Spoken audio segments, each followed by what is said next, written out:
Oh, g'day there. This is a very short video, and I think I titled it, Would Eric Rosen be proud of me? I'm an Eric Rosen fan, as is my good friend Mahmood, who has provided me some of the IT to set up my YouTube channel here. And I'm just going to give a little tribute to Eric Rosen because I played this very, very short game, a little miniature, and after following Eric's traps and tricks and all those other little nuances that he does, I find some of the genius finally rubbed off on me, and I came across this little gem that I played, and I hope you enjoy it as much as I did. Take care now, and Merry Christmas. I'm going to go into chess analysis, and we're going to have a look at this game. All right then, we're playing Pandu Panda. I really do like his chess.com nickname, Pandu Panda. He's 2166. So Eric Rosen's ideas of these quick wins that he tells people that you can get with some of his opening traps are spot on.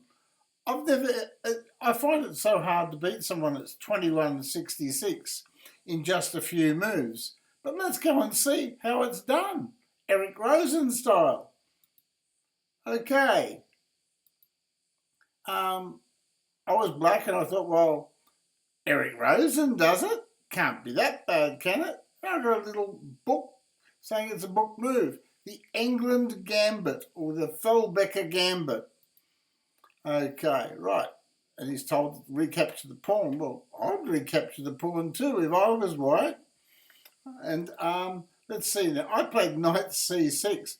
I think Eric played bishop c5 and then played d6. And Eric's idea is if white takes the pawn twice, bishop takes pawn, check on f2 wins the queen.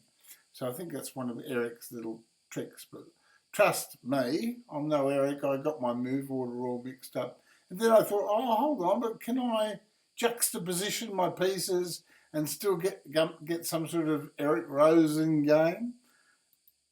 Right, so white developed his pieces logically, and it looks like black's being killed. He's a pawn down, and he's got less development. And anyway, so I thought, well, Eric Rosen does it, so why not me? So I played bishop c5. My opponent gets a star, and you wonder how can my opponent lose in 11 moves if he's getting a star for move 4. So we've only got 7 more moves left, and white's finished. And he's 2166. How does this happen? Anyway, so I thought, well, I'll play d6. Eric Rosen does it, even though I've probably mixed up the position and got it all wrong. My opponent took it. He gets another star for playing the best move. So bishop f4 was an alternative for him, but he played pawn takes pawn on d6, and one would think, well, white's killing it. And so I played knight f6, the best move in the position. I would have thought that if I hadn't watched Eric Rosen, I would have thought, like most of you guys would have thought, that c takes d6 was probably the best move in the position. But no, the engine's telling me that knight f6 is actually the best move. So I'm thinking, well, I half don't understand what's going on myself.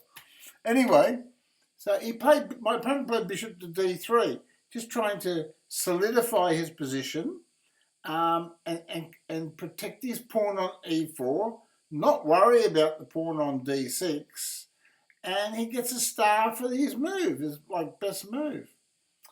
So, and the Indians saying bishop c4 was an alternative. So I thought, well, oh, to hell with it. I'm a pawn down. I'll just throw the kitchen sink at him, as I say, and hope for the best. Um, and so I thought, well, I'll throw a piece over there. Maybe Eric Rosen style, something will happen. It's bliss chess after all. He might just capture my pawn on c7. I get a pawn with check. And I might even get some sort of a half a game. I wasn't too optimistic here at this stage that I could win this game. I wasn't really happy with my position, to tell you the truth. I thought if White just castles, which is what he did, he got a star, he castled, and I thought, oh my God, this is not looking good. What would Eric Rosen do? So I thought, well, I'll just recapture with the queen. Because I remembered some themes that Eric would do where he would just target all the squares on the white king, and something miraculous might happen, being Christmas time. Okay, so here we go. He gets a star. White gets a star for playing H3. And remember, this game is only 11 moves long, so how do you win in 3 moves from here? Okay, how do you win? Right, well, this is what I did. I thought, well, what would Eric Rosen do? I kept asking myself, what would Eric Rosen do? It did say, the computer says knight takes pawn was better, right? So, and knight takes f2 would have got a star. So I didn't get a star. I'm sure Eric Rosen would have got a star. Anyway, let's see what White did next. He got a piece working. You think, well, that can't be too bad. He got a thumbs up as well. And so where are we? We're at move 9 now, and the game ends in 2 moves. What would Eric Rosen do? So I thought, well, I'll throw a piece into it. I've got a queen, that's 9 points, and 2 horses, they're worth 3 points each. That's 9 and 6. 9 and 6 is 15. My bishop is coming into the game a little bit. So it's 15 and 3. I've got 18 points, all attacking his king side. And his king side is defended by, let's say, the queen. That's 9, and 5 is 14, and 3 is 18 points. So I'm attacking it by 19 points, and he's got 18 points. Anyway, thought, well, I'm threatening knight takes knight, check, and checkmate. So I thought, well, you never know, I might get a trick out of it. But looking at this position, I would think that bishop f4 probably stops everything, because if I take the knight, the queen would recapture and protect the bishop, just threatening my queen. I've got nothing. Let's see what happens. He played knight takes knight. And I suppose Eric would always be hoping that his opponents would collapse in these kind of positions and not know what to do. Computer engine does say bishop to f4 is the best move and probably would have won the game.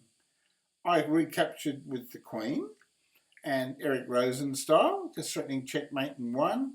Now, we're looking at this position, I think it's a forced loss. So you can put it in your engines at home and try to work out whether it is a forced loss. But I don't know how to stop checkmate. If queen checks is mate. If you can't play pawn to bishop 4 because the bishop is controlling the diagonal of the pawn on f2. You can't play g3 because the natural g3 loses, which blocks the queen from the checkmate, allows queen takes pawn check on g3. And then you can't recapture again because of this bishop. So you can't play g3 because it's queen takes g6 and queen g3 and queen h2 checkmate. So the only other move would be pawn takes knight. My opponent played h4. I think he just felt sick in the stomach and just decided to get it over and done with. And he resigned as soon as he realised he'd allowed checkmate and won. So he just collapsed in the screaming heap, so to speak. But if we go back one move, Had pawn takes knight been played, I would have recovered with my pawn, right? I would have recaptured with my pawn, and that would have opened the H file. And still then, we can't see any way to stop that check. He admittedly, he could have played rook e1, so H takes G, and rook e1, and tried to hunker down and survive. But I think he just had enough. I thought my opponent just had enough in the position and just didn't like the attack. So it was probably quite overwhelming for him. Anyway, but I just hope you enjoyed that game. And there's the final position with that checkmate being the next move. But my opponent resigned, he flagged, whatever it is. So thank you again. I hope you enjoyed the game.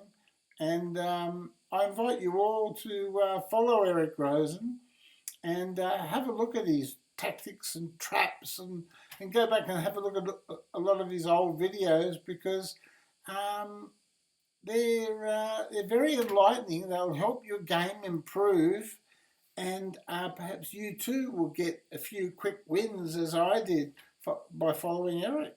You take care now, and Merry Christmas.